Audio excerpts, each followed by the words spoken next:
Well, welcome everyone. I am Deacon John from St. John's Episcopal Church, and tonight we have Stephen Baronian, our parish administrator, and we're going to be doing a 3-week series on racial reconciliation, where we're going to be looking at some short films revolving the presiding bishop's tour back in 2017 of Ghana. And if you don't know, Ghana is where a lot of the slave trade came from when they came across the transatlantic to the United States, and looking at that as a form of reconciliation. And so what we're going to do is I'm going to pray us in. I'm going to give us a little scripture to reflect on, and then we're going to watch a short film for about 8 minutes, and then Stephen and I are going to dialogue back and forth a little bit about what we saw in the video and what are some of our own thoughts about that. So with that, the Lord be with you. And also with you. Let us pray. Most holy and gracious God, we know it is not wrong to go back for that which you have forgotten, but that remembering our past and to protect our future is one of those things you call us to do as Christians. Help us to be mindful that we are here to seek reconciliation with our brothers and sisters. And one of the best ways we can do that is to learn, to pray, and to walk in other people's shoes. As we learn and to grow in your knowledge, Lord, help us rain down justice and let us be the warriors that we need to be to go out into the world to do that which the gospel asks us to do. In your name we pray. Amen. A reading from the book of Isaiah.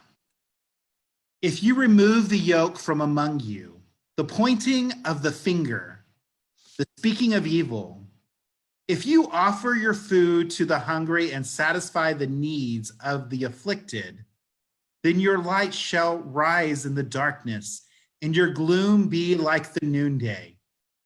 The Lord will guide you continually and satisfy your needs in the parched places and make your bones strong, and you shall be like a watered garden, like a spring of water whose waters never fail.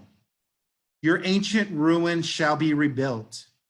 You shall raise up the foundations of many generations. You shall be called the repairer of the breach, the restorer of the streets to live in. With that, I am going to start our video, and we will see you back in about 8 minutes.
Like they were cattle. They wept, they slept in their own excrement. The beautiful sound of the ocean was a sound of terror. They had never seen it or heard it before. And they were going somewhere they didn't even know.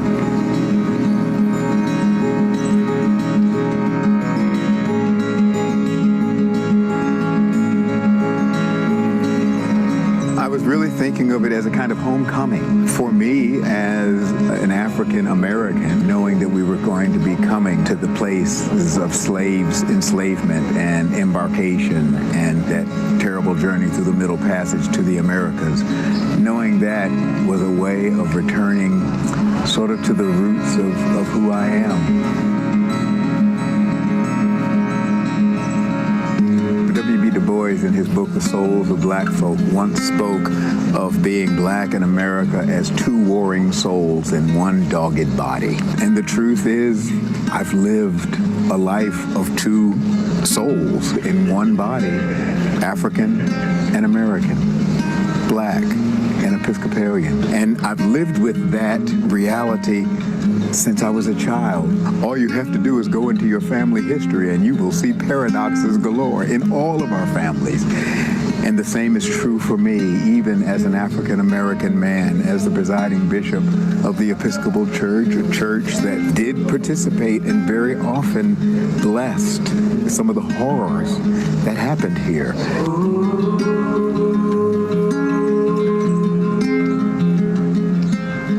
It was a hell on earth.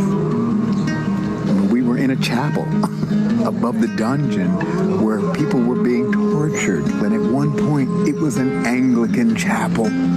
Prayers from the 1662 prayer book were prayed while people were being damned below. That is a horrible paradox to have to live. And yet, on the other hand, those who survived lived long enough for children to be born from them and for generations to come from them. And what they endured, they did not endure in vain.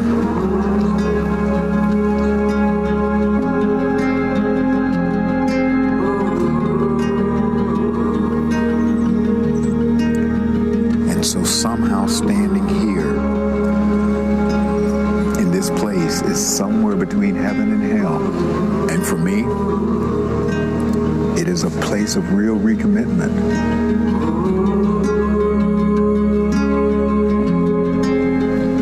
My hope is that this journey will help us to reclaim and reface a common history that we have, a painful past, not for the sake of guilt, but for the sake of all of us, black, white, red, yellow, and brown, finding ways to face our past and then to turn in a new direction and create a new future.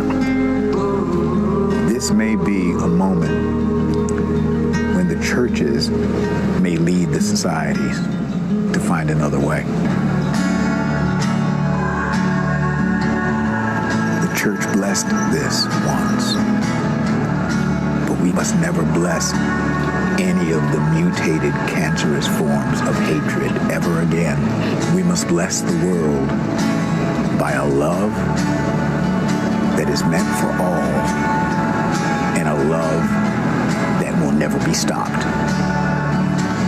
We follow Jesus, who had to endure the paradox of hatred in the midst of love, and he did it. We can do it. As the Episcopal Church, we can do it as Americans. That's the message for me from here. Now that I love you, there's no turning back.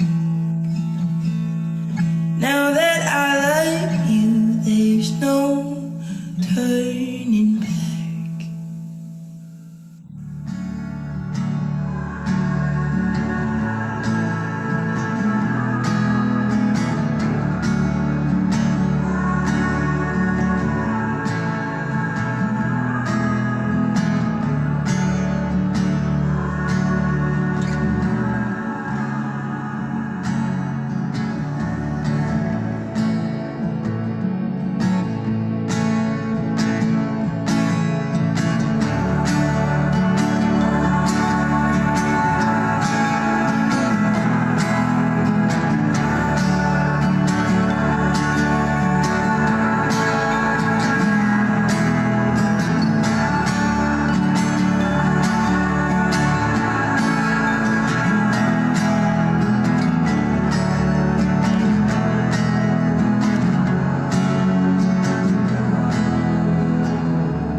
Welcome back. So Stephen, what'd you think? What's your initial reactions to the video? Well, I have a lot of respect for presiding Bishop Curry. I think that this was a very courageous journey and program that he undertook. I don't think it's easy to visit places like that for a variety of reasons. And as a bishop and as a spiritual leader, I have a lot of respect for presiding Bishop Curry. So I appreciated his willingness to take this on. Yeah, yeah. You know, it's interesting for those of in our congregation who attended Triangle of Hope. I think some of you may remember some of the scenes from Triangle of Hope because it is the same place that Triangle of Hope talked about the link between Ghana and Virginia and Liverpool and so what we attempt to do these next couple of weeks will be to move deeper into the discussion of understanding what is going on in Ghana. So that kind of brings me to the first point. The presiding Bishop Michael Curry speaks about the pilgrimage as being a homecoming for him that gets at the roots of who I am. He quotes W.E. Du Bois, who described the Black experience in the United States as two warring souls in one dogged body, and how that resonates for him. Since childhood, he's been very aware of being both African and American, Black and Episcopalian. He adds, all you have to do is go into your family history and you will see paradoxes galore in all our families.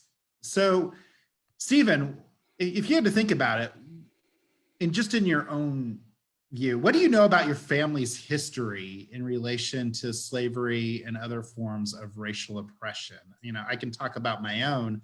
I actually, to be honest, I have really no clue what role my family played in it. I can just assume there was probably something along the lines. But I've never really done the genealogy beyond my great-great-grandfather. And I wonder, you know, what that must have been like. Do you have any clue about your own family? So this is a bit of a loaded question for me because I'm second generation. My grandparents immigrated from Armenia to essentially escape the Turkish genocide.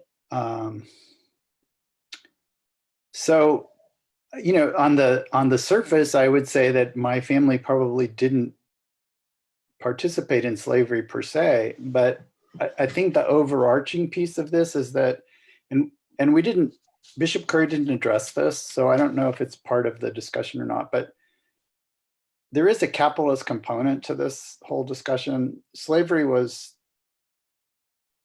expedient because capitalism needed an engine of free labor, and that's what the slaves provided.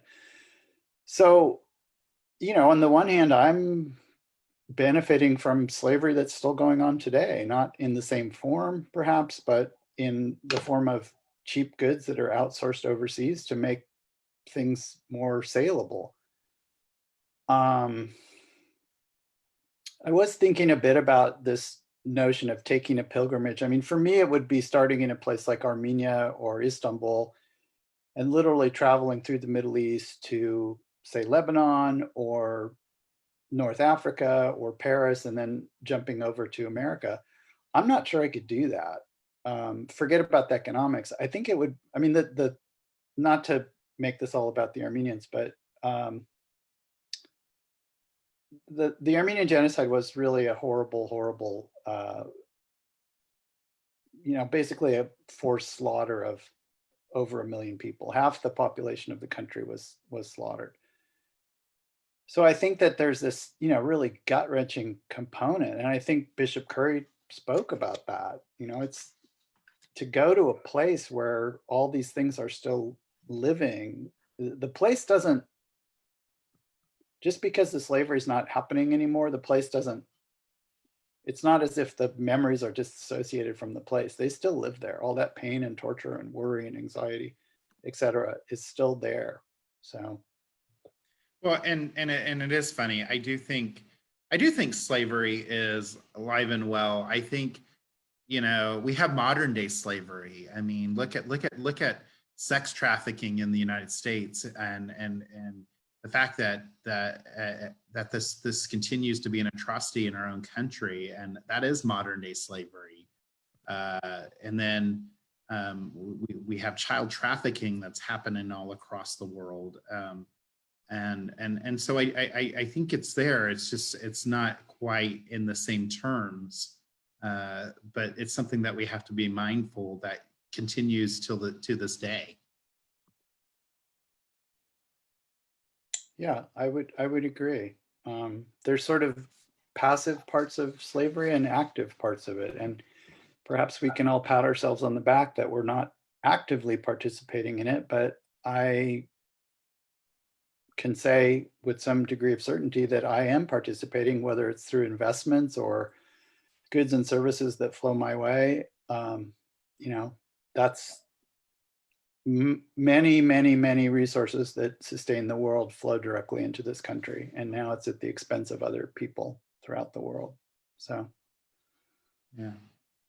Well, you know, the video refers also to chapels above the slave dungeons, and this was actually very common. And over the centuries of the transatlantic slave trade, various religious authorities would take various positions on whether to baptize or not baptize captured Africans. It was deeply problematic either way. Presiding Bishop Curry explains that the Episcopal Church was a church that did participate and very often blessed some of the horror that happened here in this place that we saw in the video. And that we were in a chapel above the dungeon where people were being tortured. And for 142 years of the slave trade, it was an Anglican chapel. Prayers from the 1662 prayer book were prayed while people were being damned below. So in thinking about that, in what ways are you drawn to reckon? What deep lessons do you pull from the ways that Christians or Christians institutions justified enslavement? well, that's a pretty huge topic. I think because we've been having these anti-racism discussions and then forums that are including people from the congregation, I have thought a bit about some of these issues. I would just go back to one of the classes I took at the JST, which was fundamental moral theology or moral ethics. And in Catholic ethics, and probably in Protestant ethics as well, the ends can never justify the means, or excuse me, the means can never justify the ends. So I think people were very conscious of knowing what they were doing, but they somehow, I'm extrapolating, they somehow felt that there was a greater good. Part of that was the profit, but I think even in the Constitution, you sent out that quiz. I don't know if you're the 3/5. Yeah. So the 3/5 of a person was a way to get the South to comply and join the Northern colonies to form a union. They weren't going to do it otherwise. So in a way, from the get-go, this country has really been tainted by this problem. I mean, I am fascinated by the chapel above and the dungeon below. I mean, that is just so powerful to me. Yeah, I don't. This is so big. It's such a huge topic. It's yeah. I want to welcome Alan. I see Alan has logged in. You're on mute. You're on mute, Alan. Hold on, you're on mute, Alan. Alan, you got to take yourself off mute. This has been one of those days. I had Yeah. so much trouble with the password and anyway, so that's why I just got on. I didn't see the video, so I don't know a lot of what you're talking about. Well, we're talking just in general about the transatlantic slave trade and the fact that the church had a role in that, you know. So in the video, we saw an image of an Anglican chapel where the slaves would be damned down below the actual church, you know, and how disturbing it is to realize that the church once condoned this. And so that's part of what our journey is, to acknowledge that the church did have a past and role in slavery. And in our earlier question, we first just talked about what was our own family identities, if we know family lineage, if there was a role in slavery. You know, so that's kind of what we're reflecting on. It's just the past and what we know, how our past is linked to slavery. Do you have anything you can think of that might be in your own lineage, family history, Alan? Well, unfortunately, one side of the family I don't know a heck of a lot about. We were it goes back to Vermont. You know, the Howes, who knows who they were related to, you know, am I related to General or Admiral? I don't know. On the other side, I know that they came from Germany, and they did apparently travel with Daniel Boone over to populate the other side of the ridge. And I don't know, although now that I think about it, it's not quite the slavery, but my grandmother was telling me about her grandfather and the fact that he was in the Klan, but that was when it was a good organization. To which I'm going, huh? Mm-hmm. But I know nothing more than that. Yeah. Well, you're pretty knowledgeable about the church and what's your reactions or thoughts just thinking about church history and the fact that the church at one point was on the wrong side of history? Oh, that's not the first time.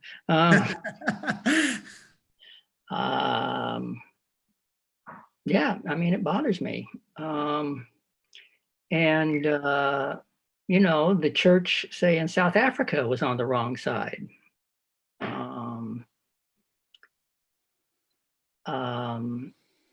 I think it's a matter of,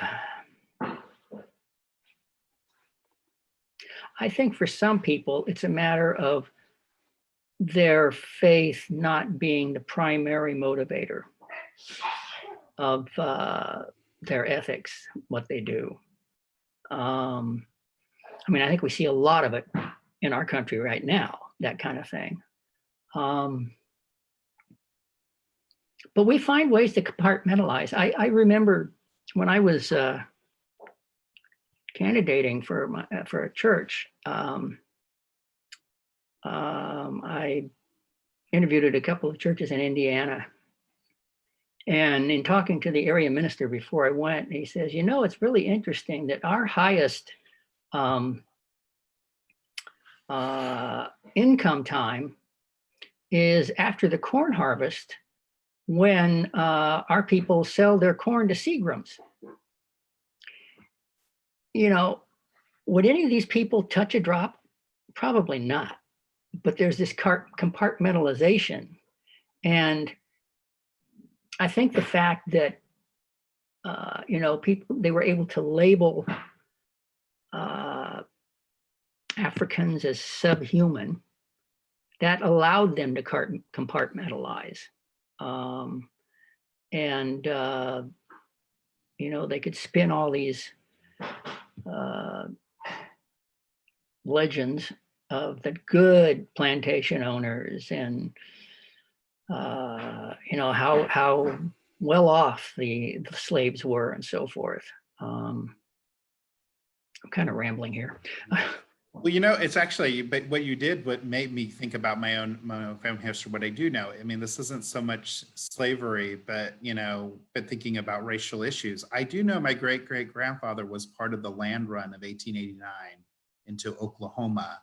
And you know that as they pushed onto Oklahoma, they had to keep pushing Native Americans onto smaller and smaller uh, reservations, and so they could settle the state. And so thinking that as that land was opened up for my great great grandfather, that I know that Native Americans had to be pushed off the land that was supposed to be guaranteed to them after they pushed them off so many other lands before. Oh yeah, I mean, there's the whole business of the Sioux and the Black Hills in South Dakota. You know, they were promised this land; those mountains are sacred to them. But once gold was found, forget that. Yeah. I don't think that a lot of people look critically at the values they've inherited and at the values that, you know, they function with because that's what society's functioning with. And I think that's where, you know, part of the reason we're in such trouble as a nation is that a lot of people have lost the ability to think critically, you know, indicates that, you know, stop and wait a minute, I need to look at this about myself. So. Yeah. Well, you know, the video also, Bishop Curry, he lays a wreath in front of the door of no return. Mm-hmm. He calls it a place of rural recommitment for him. He says, my hope is that this journey will help us to reclaim and reface a common history that we have a painful past, not for the sake of guilt, for the sake of all of us, Black, white, red, yellow, brown, and finding ways to face our past and then to turn in a new direction and create a new future. This may be a moment when churches may lead societies to find another way. And so with that, I was wondering, do you think it's more common for people to feel guilt, shame, or blame when facing this history? Or is there a sense of way for people to feel free and renewed while others still feel conflicted?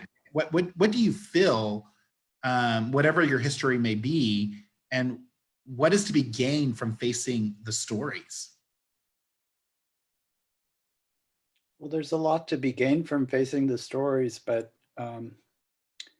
part of this is true. You know, when they talk about truth and reconciliation, I go to South Africa, and I believe that's where truth and reconciliation started. That country chose collectively on some level to face the horrors of their past. Probably Germany, after post-Nuremberg, didn't have much of a choice. They lost the war. They had to face the atrocities that they perpetrated. I don't know if collectively America can do that. And maybe that speaks to Alan's point about not thinking critically, but I mean, this whole notion of what we talked about earlier, John, about Dubois and two souls warring in one body and the chapel above and the dungeon below, that's all of us. You know, on some level, we're all warring. We all have good, we all have evil. How much are we willing to give up? I mean, I think the profound thing about this quote unquote pilgrimage is once you take a journey of this magnitude or of this importance, you can't go back.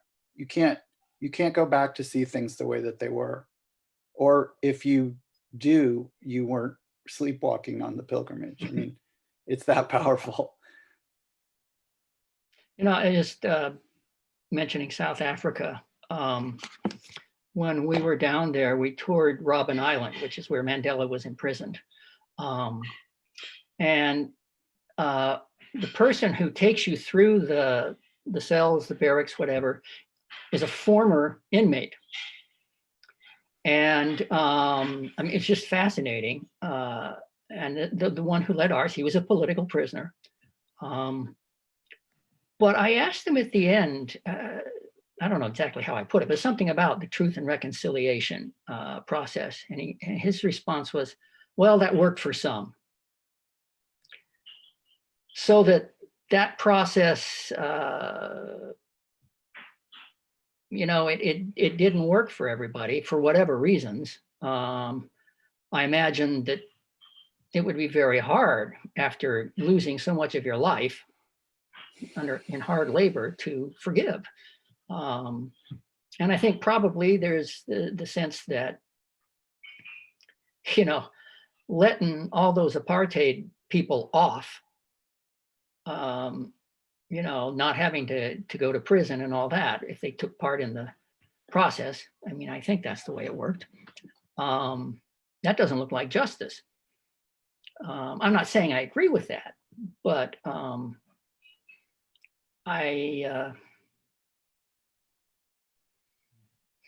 where was I going with this? Well, you know, that's another country that, you know, they're all in it. They're all tied up in it. And there is a recent shared history since Mandela was freed. But, you know, I'm not sure how well that has been dealt with. And I don't know what that says about America. But, you know, I do know, unfortunately, people who really do take the stance that was, you know, I didn't do that. What do I need to feel bad about? And just, you know, why don't they just stop complaining and just make good lives for themselves? And of course, that's blind to a lot of stuff. And it's blind to the fact that, I mean, as you pointed out, Steve, that, you know, we're all involved in this. It was interesting. I don't normally watch Democracy Now! And I was just flipping past it. But last night, Angela Davis was on there. And she was saying that capitalism is a racist system. And to deal with racism, we got to get rid of the capitalism, you know, and move towards socialism. And I mean, the point, I mean, where she's going, I don't know. But again, the fact that, you know, this country, its capitalism functioned from slavery. I didn't read, unfortunately, the New York Times came out, you had this project last year, the 1619 Project, about the coming of slavery. And in fact, this is the curriculum that some of the Republicans have been screaming about, that shouldn't be used in schools. But the point there was that, you know, from the very beginning, we have been tied up with slavery. The country would not have become what it was without slavery. And I think that a lot of people don't, you know, they don't want to face that. You know, my sister's my prime example of all the things I'm not. Although she's, you know, she's a compassionate, good Christian, but, you know, she takes that business of, you know, I didn't do this. It's not my fault. And basically, I think in her mind is, you know, why can't they just all become white like us? Though she'd never say that. And she's not overtly racist. So again, I just don't know how we do face that and whether this country can. Certainly we can't right now. Right.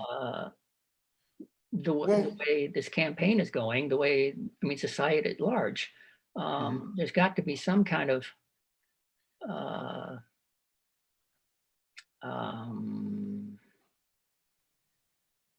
talking to each other, lowering the barriers, accepting each other, which right now isn't happening. And before we have that kind of thing, at least some kind of bridging across that, how do we as a nation face it? Well, We have to I was going to say, I think we have to overcome our fear. I think there's a tremendous, I think the media stokes that fear constantly. Oh, yeah, yeah. And, but I also think that just we're creatures of habit. Instinctually, we like to go to places that are safe and not challenging and not pushing us out of our comfort zone.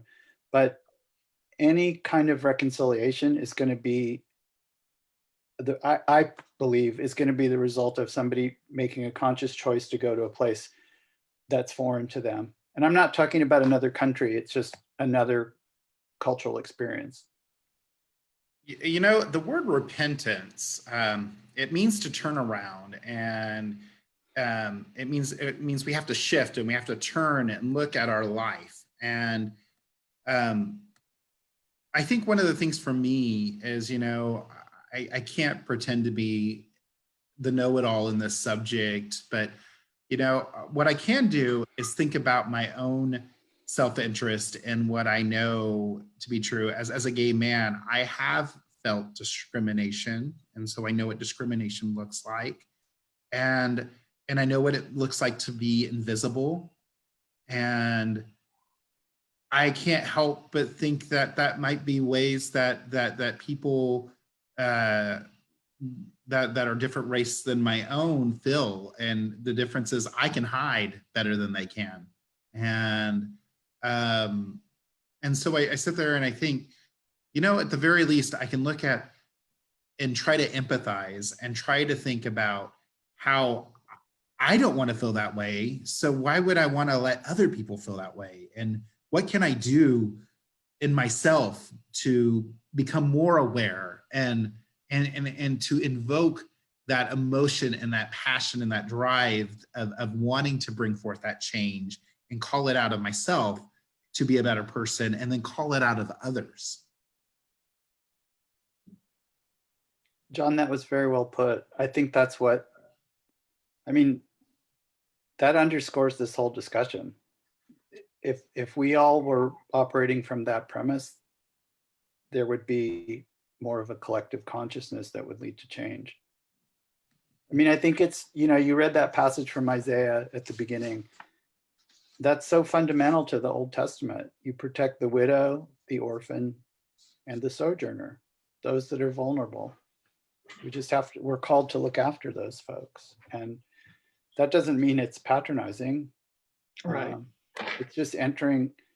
I don't think we can ever enter into another person's reality per se, but I think, John, you said too, somebody said walk in their shoes, walk in the shoes of another. And that's where it begins, I think. And part of that is where you are physically, where your location is. That's why this pilgrimage was so powerful. They went to a place of tremendous pain and suffering and had the courage and the wherewithal to see that through. I'm sure there were times when people were breaking down and crying, and it was very emotional. We didn't see that in the video, but I can't imagine taking that trip and not having that experience. And one of the things that kind of make think that, in the narration about how the special role the Episcopal Church plays in the process of repairing and healing the effects of the past and present of racial oppression. And so I'm wondering, what role do we at St. John's have, or even in the Diocese of California, to do the work of repair and healing?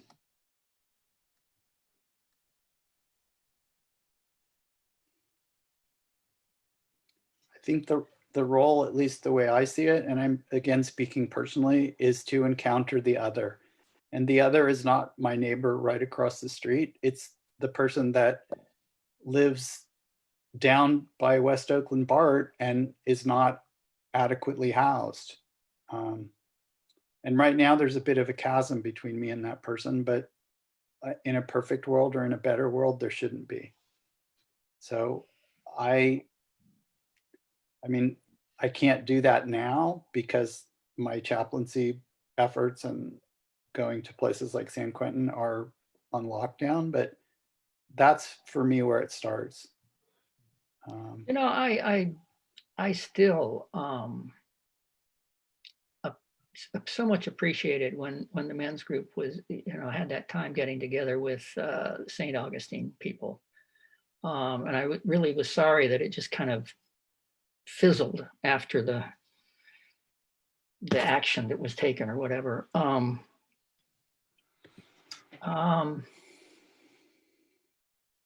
Where was I going with that? I think, we do need to be really careful because, I learned a lot from that. And it was neat to sort of get to know some of these fellows. But, like you said, we really have to be concerned about patronizing because, I even think that, this has been brought up a lot in the Black Lives Matter of, whites going to blacks and explain this all to me. And, now people in the movement saying, no, don't ask us, find out yourself. Stuff's out there, do it. So, we do have to be careful. And listen. One of the things I was mindful, so past week, I've been going through leadership training with Genesis, and I got to, and we're all talking about kind of our own self-interest. Self-interest isn't a bad word. Self-interests are just the things that, what's in it for you that's going to make you want to do the work and engage.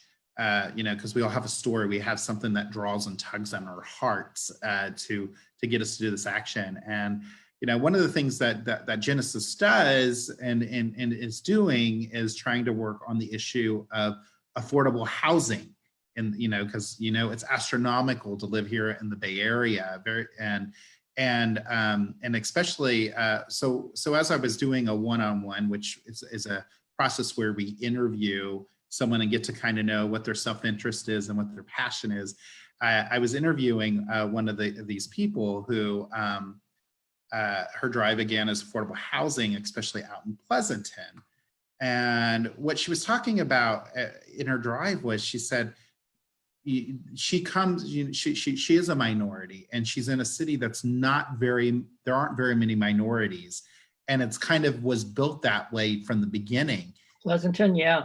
Yeah, and so by not have affordable housing, they're not opening the door to more diversity, which also causes her problems too, because more people are more inclined to kind of discriminate against her because the neighbors don't have an understanding of what a diverse community could look like and how beautiful it could be. And because they're more afraid to expose themselves.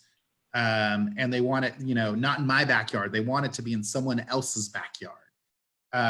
And so that's some of the issues, the systemic issues we have to work on, and she highlighted, it's not just African Americans or Afghanistan. She was from Afghanistan, but it's not just minorities. There are poor white people that need to have this kind of treatment as well, but we're too busy trying to think not my backyard and not realizing that this is the solution to the problem that we're all facing. And we see that when we're going down to West Oakland and we're looking at the tent cities, or just go out there on University Boulevard right there as you get off the interstate. That encampment is huge. And it's part of it is because of not just homeless, but in the way I think we've treated minorities and just people indifferently. Well, John, I think to answer the original question, the church could the Episcopal Church in particular could play a role, but again, it's one of these things that I believe has to be galvanized across, whether it's DioCal or a larger group. The problems we're talking about or we're touching on are massive. It's not, St. John's isn't going to solve homelessness in Oakland. That's not even possible. But we can begin to make a dent, I think, if we work more collectively. And maybe that means, as Alan was saying, work with other, Episcopal churches, but maybe it means working with other churches that are not Episcopalian. I mean, I don't want to dilute the effort, but I also don't want to have to reinvent the wheel. I don't think that's what we're called to do. Yeah. Right. I think that's sort of what I was getting at is, it was, those meetings were great, but for us to be more equal, we need to do something together, not just be talking about, have the race as the issue for our meeting, but to just do things together and build up relationships and understanding that way. Yeah. I would say, John, do you know Paul Brumbaum from the men's group? I think so. Alan, you definitely know Paul, don't you? Oh yeah. Yeah. So Paul, prior to COVID, there's a little sliver of land right off of 880 at 16th Street. There's a Burger King, and there's a little triangular piece of land that he's sort of taken on as a project. And he's built, I think, 10 or 12 tiny homes there. I mean, he's done this himself. It's pretty incredible. Every time I ride my bike there, past there, there's a new place. And I always admire his effort to do that and to really be a part of what's happening there and to actually build and interact with those people. But it's also kind of Paul's thing. And I'm not sure that, I know that he would welcome me or whoever coming down to help him. But I guess what I'm talking, there's things that we can do. It's us kind of getting off our butts and getting out of our comfort zone and doing that. So, and Paul's been an excellent example of that. That's something he is super passionate about and super concerned about. So yeah, I do think, not to denigrate what Paul's done at all, there's certainly a Lone Ranger side to him. And I think it's easier to do it that way in some ways. But where was I going? I think that, part of